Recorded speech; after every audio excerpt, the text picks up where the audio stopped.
Joining us now on Notre Dame Day is alumna Carol Lally Shields. Carol is a world-renowned ocular oncologist and the co-director of oncology service at Wills Eye Hospital in Philadelphia.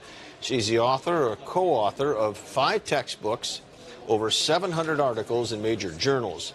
And most of what you know, may not know, is that she was on the Notre Dame women's basketball team. Well, as you all know, the Notre Dame women's basketball team won the national title this year. And Carol, you were a member of the first women's team, is that right? That is correct.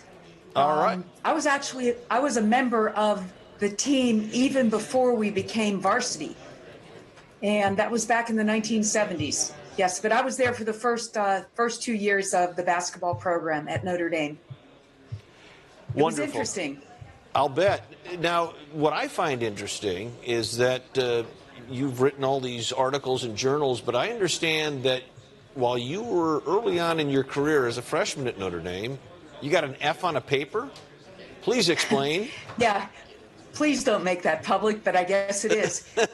Yeah, it was a history paper, and I was just a new kid at Notre Dame, and I remember I finished my history course in O'Shaughnessy Hall. I was walking back to Farley, and I just looked at the paper that was just handed to me at my first report that I wrote on a typewriter before we had computers.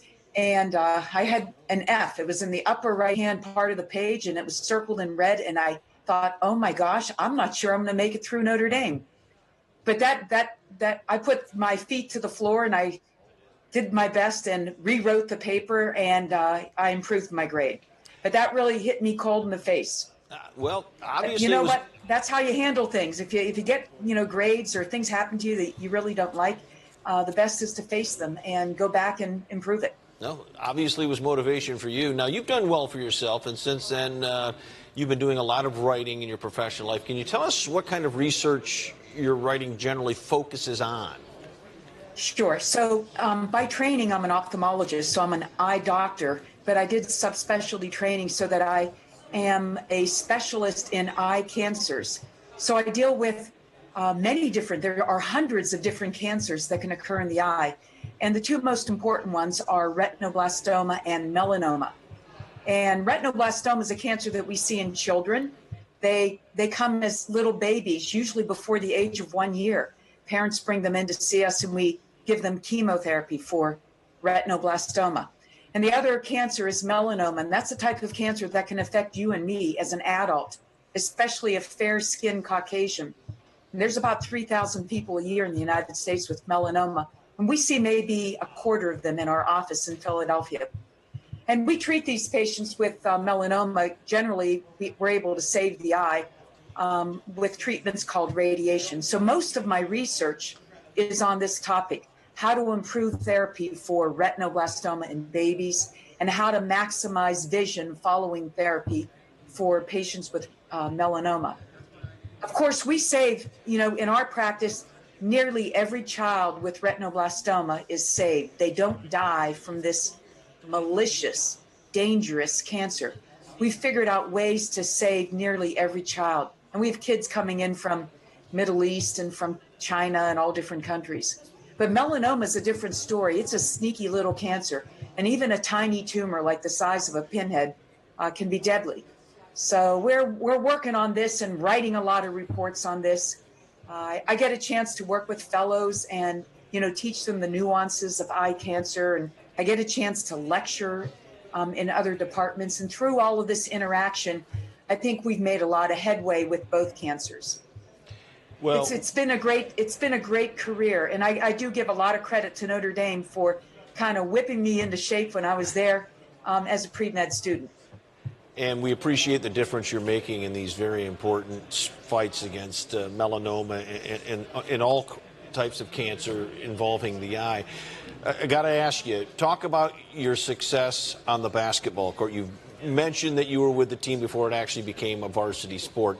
Talk about your experience as a student athlete at Notre Dame. I understand you won the Byron Connelly Award for Excellence in Academics and Leadership, the highest honor given to a Notre Dame student athlete. Talk about that. Talk about your time on the court. Yeah. So when I first arrived at Notre Dame back in 1975, I had one singular goal, and that was to be a good student. I knew it was going to be competitive. But I was teased when I saw in Farley Hall a little piece of paper ripped out of a notebook that said women's basketball tryouts. And I kept walking by this thinking, nah, I don't think I have time for this. I really can't do this. But it teased me, and I went to the tryouts. And this was, the first, we were still a club sport back then. And I tried out, and to my surprise, I made the team. And later, my kid's sister Maggie tried out, and she made the team. So we were one of the rare two sisters playing on one team. It was fun playing with her because she and I knew how to read each other quite well. And so then the next year, in 1977, I think, we became a varsity sport. And I was elected co-captain. And, we traveled in vans. We never flew. We hardly ever stayed overnight at a place.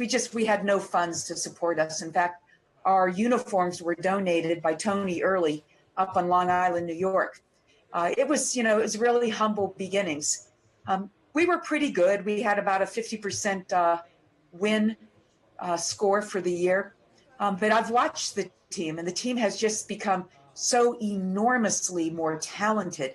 And, even this year with the national championship, you can bet I probably got maybe 50 or 60 emails and texts sent to me because everyone knows I played on the team here in Philadelphia. And I was so excited for that game, but I could hardly stand watching it. And even the game before, the UConn game, what a great achievement for the Notre Dame women basketball team. That was completely awesome. And I've watched them over the years as they have improved enormously. Well, we're so glad you're part of the legacy. We're so glad you're part of Notre Dame. Carol, thank you very much for joining us. Okay, thank you very much. Yep.